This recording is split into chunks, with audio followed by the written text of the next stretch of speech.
我记得我上次来这里的时候，是我那天心情非常非常不好，然后我是工作到一半我就跑了，自己开车过来，然后在这边，然后我在这个点得到了很大的一个疗愈，有一种就是好像有人从后面拥抱你。你说这边不用带另外一个人来，你单身也可以来被拥抱，怎么觉得有点麻烦？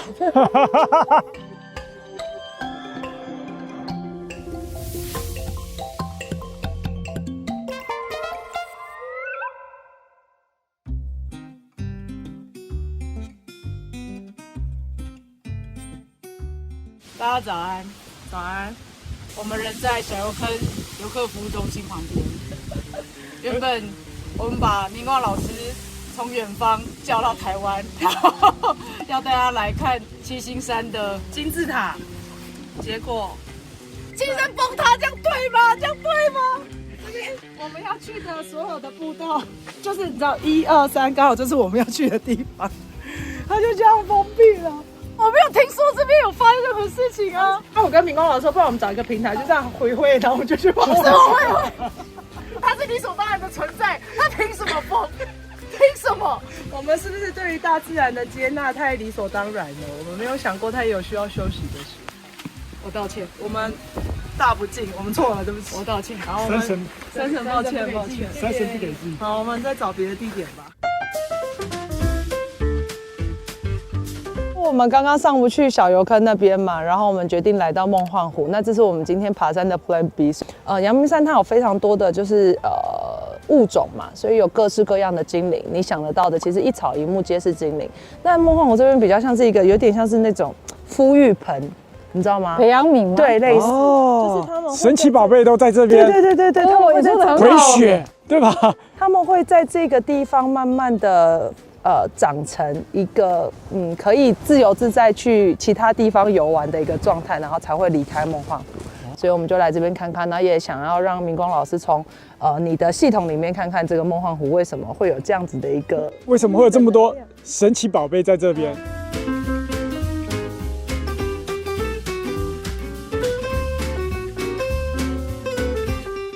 我们现在遇到十字路口，我们往哪边走？我想要去右边。可是指标说是直走。NPC 直接投说要往这里走，走吧。我要举小旗。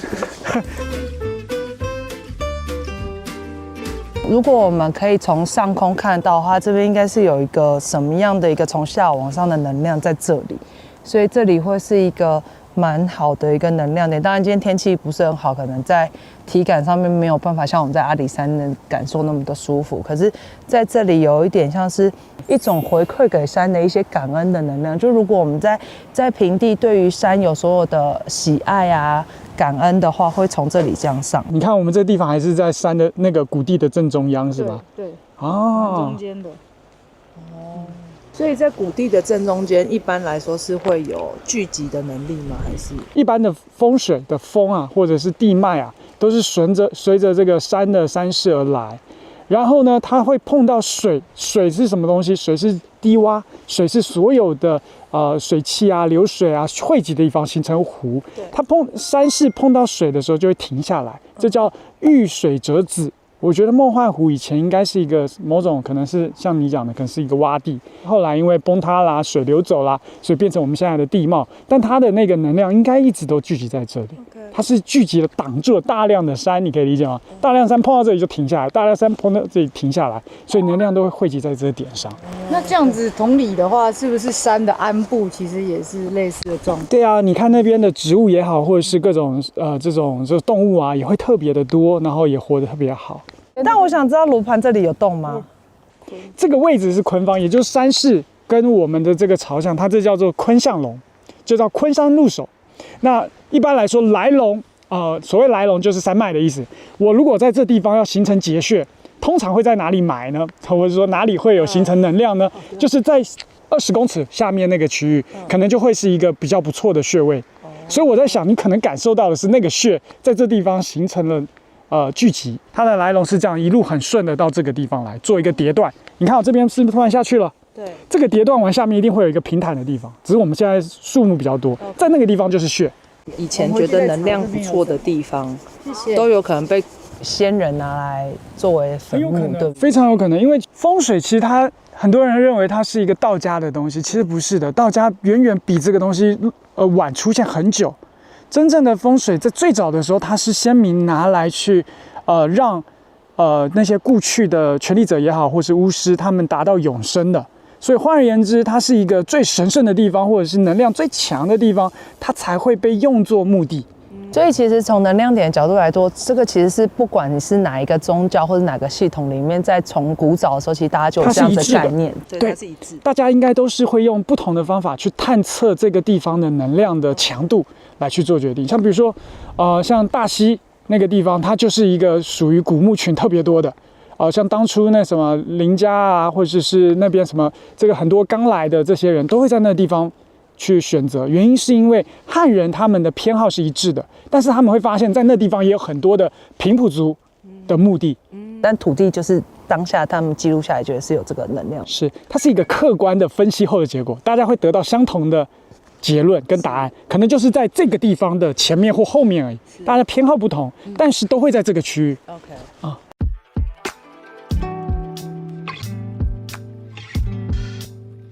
凤凰，你有没有发现，我们越到山上的时候，反而风没有那么大？对，刚说风最大。其实相较于下面，感觉好像温度是真的比较舒服一点点。这其实，在风水当中有一个说法叫做弯曲为有情。不管是山或者是水，它都以缓和，然后蜿蜒为妙为佳。那一般来说，我们刚刚在下面的时候，你看到停车场那个地方，感觉虽然比较低，但是呢，它的温度应该要是高一点的，但是你看到它那个风在吹的时候啊，感觉非常不舒服。所以其实不管是风水也好，又或者是我们在居家也好，或者是阳宅也好、阴宅也好，它都是同一个逻辑，就是最好不要直来直往。一旦直来直往，温度啊或者是气啊就不聚在那边。所以我们才会有时候听到风水说什么室内不要有什么穿堂煞，就是不要让它是直冲的这样。其实这个在体感上面也是嘛，因为你有可能说风直接穿透的话，其实你人就容易冷啊，不舒服身体。风啊、气啊带得很走，所以自然你在这个地方久坐的人，自然状态也都不好。就是会被全部都冲光。对，你不管是身体的健康也好，又或者是说有一些人身体自然带一点病啊，或者是说财富啊，都会受到这件事的影响。就是像我自己的旧家，它是这边窗户，这边也是窗户嘛，然后客厅这样，所以我们在这边弄一个屏风或什么，让它可以停下来是比较好，让这个地方停下来。而且呢，你如果这边屏风停下来的话呢，基本上气流它就会绕一个弯走，它就不会是直冲。比较差的那种就是不管你是直接这边门，这边又是窗，然后中间还放了一个沙发，对，那就是坐在沙发上的时候，气流直接从你身上切过去，吹我头，像高速公路一样，对。这时呢，人的运势就是最差，就是这样。所以这个时候，如果真的改善的方法，可能可以在背后放一个屏风去阻挡嘛。在对你的风口2个风口中间放一个屏风，或者是说我们在这地方就是用窗帘把那个直对的那个口去做一个转向，等于是说我这边都是窗好了，然后这边有一个气口，我在这地方把这封住，它气流就会往这边走，就不会经过我们的人了。OK， 就是等于是说，比如说我人坐这个地方有窗帘，然后人没坐这个地方，让它可以通风的。没错。所以其实这是一个很快就可以改变这个。而且你立刻坐，你就会感觉坐在那地方感觉比较稳，然后也不会觉得烦躁，也不会觉得不舒服。了解。好，那我们继续上去。走。真的是一道白墙。我们应该要看到什么？我那时候要说可以来梦幻湖，还有一个就是这个位置，因为我之前来过的时候，我觉得这个地方是可以看下去，可以看到整个就是台北市的一个景。对我来说，那个时候虽然我可能还没有真的知道自己有什么能力的时候，我站在这个地方的时候，会有一种很开阔，跟很觉得我是被强烈的爱着的。我记得我上次来这里的时候，是我那天心情非常非常不好，然后我是工作到一半我就跑了，自己开车过来，然后在这边，然后我在这个点得到了很大的一个疗愈。有一种就是，其实你人生当中一定会遇到很多很小的或者不被理解的时刻，可是站在这里的时候，你突然会觉得不被理解是可以被接受的。不论别人怎么说你，其实你自己知道自己在做什么，自己是问心无愧就可以，因为全宇宙其实都是爱你的，只要你知道自己是谁。所以我那时候就觉得这个位置让我有很深的一个一个抚育吧。夜景的地方，大家喜欢谈恋爱的地方，都会带有这种感受，就是让你被爱的感觉吧是不。是？是不是？这里更好的事情是它有一个被环抱的感觉。是为什么？虽然这边很开阔，可是我有一种好像有人从后面拥抱你。你说这边不用带另外一个人你来，单身也可以来被拥抱。怎么觉得有点毛毛？如果我们从风水的角度上来说，它这里是一个左右弯抱都很完整的一个地方。建议大家下次自己上来看，我们画面可能拍不太清楚。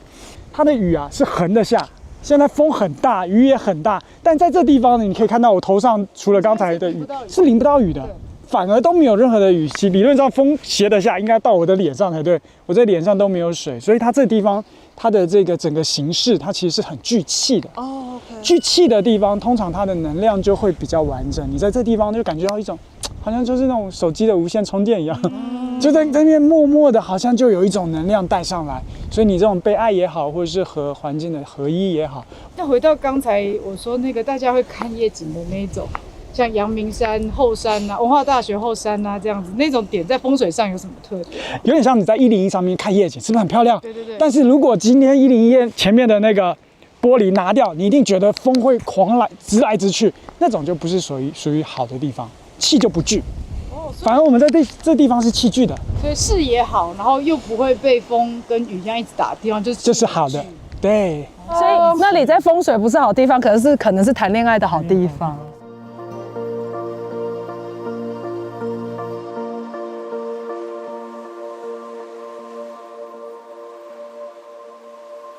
神奇宝贝出现了，喵蛙种子。梦幻湖。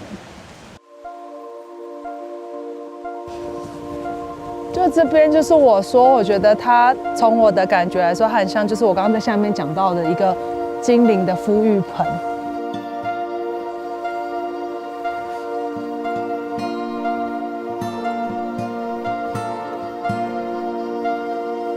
我刚刚看了一下地图，就是我们这个方向应该就是所谓的主峰，对吧？2座山峰的中间，它是记的是太阳，这地方记的是月亮。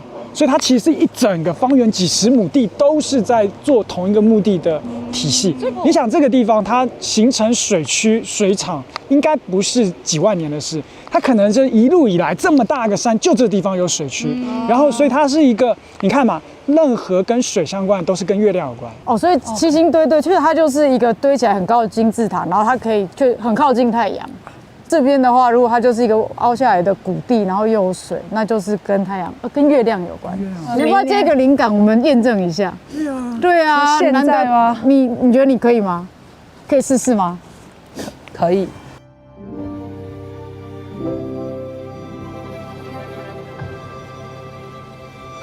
就像刚刚明光老师讲，这边是一个水源地，没有错。这边会有很多动物来这边，就是做就是生活嘛，喝水什么的。那他们其实，在他们的族里面的一个仪式，就是说他们在祭神祭天的时候，会需要宰杀水鹿。所以他们会从这里走那个古道，这样往上。所以从这边开始，就是这一条道路是他们祭祀的道路，没有错。就从梦幻湖，然后一路到七星堆，对，就是从这边开始一路沿路往上。那这条道路是非常非常神圣的，所以他们刚刚有说，如果我们下一次要去的话，建议我们就是也不要那么嬉闹的进去，会好一点，严肃一点。对，就是大家要更崇敬一点，然后一样就是我们要做一个入山禀报名号的仪式，这样会比较好。但有趣的就是因为七星堆它同时又是当时的人祭祀的点，是，但同时又是接收外星能量的一个聚集地。在他们的那个时候拜的神就是外星人。对，没错。因为在古老的文明里面的话，所谓的神人，从上面来的人就是外星人，像女娲补天女娲就是外星人，是，所以他们的状态是比较像是。我们刚刚讲说崇敬太阳这件事情也是对的，因为他们给我看到画面是从一个圆形的东西里面进来的神嘛。那他们在这条道路上面能够走上去的人是非常非常的有限，在族里面是只有少数的几位才能去，然后包括所谓的他们的领袖的加冕或者是新的继承人出生，都要去做一个祭神的状态。但是从我的画面里面，他们在那个神明的接触的时间很短暂，比较像是偶然的看过了，然后他们就是感受到了神的一些力量，然后从此就开始敬神。他们并不是一个长时间联系的状态。所以就很像说，哦，这里是神明的目的地，看过他在这里，所以后来他们就一直在这个地方祭拜。对。然后，但是因为这个文化其实蛮长的嘛，所以就是从最早的这个族群开始把这个文化遗留下来，就算他们更迭了民族，这个传统的祭祀都还在，习惯就一直在了。这条道路比较像是就是一条神圣的道路，往那个七星锥的方向前进。哇！但我们可以看一下，如果从星盘的角度的话，应该可以从那个七星锥连接到离我们最近的一个星球，应该就是当初这个原住民族群他们看到的那个外星人。七星锥也就是所谓金字塔，确实也是台湾飞碟协会他们会去走的地方。是。一般来说，风水师当中有一种说法，这个说法其实一直都没有很强烈的根据，但他这个说法一直流传到现在，就是最好的风水师看天象，也就是在天成象，在地成形，天上的星斗会在地上形成对应的结构，七星锥的那个锥顶对到那东西，很有可能是他们的地图。那个星云，比如说可能是一样，就是东风，主峰跟东风中间有一个这东西，他们在模拟3个星球，然后它的母星是中间那一颗，然后可能左右各有一颗恒星，就是会发亮的那种，分别就是主峰，2颗是行星之类的。对，然后他在那地方做了一个某种模拟，然后这地方也有一个水纹，可能是某种星河或者是什么东西之类的，它是一个地图。很像投影从上面跟下面就是映射的状态这样子。哦，好酷哦！最好的首都啊，最好的帝都啊，都要按照这种结构，就是天上的星斗来去看啊。紫微环在这地方形成了一个顶级的帝王格局，好，在这地方定为帝都，啊，是这样逻辑的。如果我们用这个方向看过去的话，你会发现一个很明确的一件事，就是主峰完之后，再进入到东峰，再到这个地方结成了一个水局。在风水上面来说，它其实是一个很标准的血眼、穴位的眼睛。像葡萄王他们家的这个祖坟，就是故意做了一个4方来水局，模仿这里的状态。哦，等一下，那所以是说，如果我家的墓要选位置是在这个湖这个点是最好的吗？在这个地方，它能量场是很强的，但不一定每个人都适合。它跟你的八字、跟你的这个状态是有关系的，还有跟你们的目的有关。因为它其实每一个人需要的东西不太一样，就有些人是需要催财，有些人需要催官。像比如说以葡萄王他们的这个家族体系来说，他们想要催财，所以以水为财，所以他们就在布了一个很漂亮的水局，但是是人造的，人造的绝对没有天然的来得好。这个是应该就是一个所谓的火山口形成的火山湖，然后它这里呢是原始的地势的垄距，所以你会看到它地底下的那个龙啊，就像压制不住的那个样子，直接腾波起来，在这个地方又形成了一个结穴的水，这里是标准的财水局。对，其实我有时候觉得很多山林里面很好的能量点，如果我们能够好好的照顾他们、爱护他们，其实对整体你要说国运也好，或者是整个土地的能量来说，其实都是很好。如果我们在山里面发现一些觉得很棒的地方，其实大家真的就是爱护它，不一定要把它据为己有。对，其实这个想法才是真正正确，因为我们的人寿命是有限的，你能够成就的东西，100年以后多半也都是消失差不多了，不如我们留给这个土地。对，所以欢迎大家如果可以来的话，就是来梦幻湖这边走走，然后来这边感受一下这个湿地给予你的一个能量的补给。但我觉得今天就是跟明光老师沿路边爬山边聊天之后，我发现有一件很有趣的事情，就是在你眼里面跟你形容出来的风水的这个系统啊。跟我小时候想象的不一样。我小时候觉得风水很像是那种戏说台湾才会出现，就是会跟那种就是神神鬼鬼的或者是有人会做法啊，然后害你全家。在这地方，接下来就会有女鬼来。对。可是跟你聊之后，我发现其实风水是一个很科学的东西，它是一个可以很好理解，而且很有逻辑性，然后是可以说得出一个很好的系统的。当然，其实风水这个学问算是我们各种看不到的学问当中，我们叫玄学领域当中最科学的。因为你想，如果300年前有一个人在这个地方选了一个墓地，你在300年后还能找得到，这不就是科学吗？不就可证伪吗？对吗？代表说我们一定有一个相同的体系，可能是不同的人、不同的老师、不同的派系，但可以得到一个共同结论，这就是科学嘛。对，因为我觉得就刚我们有聊到，你说像比如说早期的可能萨满，他们就是天生有这个能力，他就是知道这个地方是好的，对，那可是我觉得我就比较像这样，是所以我觉得今天跟你一起，就会觉得除了被验证以外，好像就是更可以让大家理解为什么我会在这个地方觉得这个地方很好，或者是为什么我会感觉到这里是一个，比如说孵育地啊，一个神奇宝贝的一个生产地这样子。对于土地也好，或者是对于能量比较敏感的人，天生对于风水就是有比较高的领悟能力。你很适合学风水，赶快报名明光老师的课啦！你有听他在招生吗？没错，欢迎欢迎。但是其实刚才我有一个印象很深刻的地方是，他说他家里的那个穿堂煞，他根本没听过什么穿堂煞，但他自己就觉得不舒服，自己加了一个屏风。对，不仅避免了穿堂，还帮你的这个座位加了一个靠山。对，这就是一个标准的改风水的一个操作。我们在讲布局，就是在做这件事。所以你就天赋吧，我觉得就是有机会可以再多交流，就可以学一些，就可以把我这些灵感好像变得更有一些可以跟大家知道怎么分享的方法。那我们下次还是可以去七星山的金字塔嘛？要去，谢谢明光老师，谢谢，好棒的地方，感谢大家。我要去找猴子泡温泉，我们走吧，拜拜。太冷了。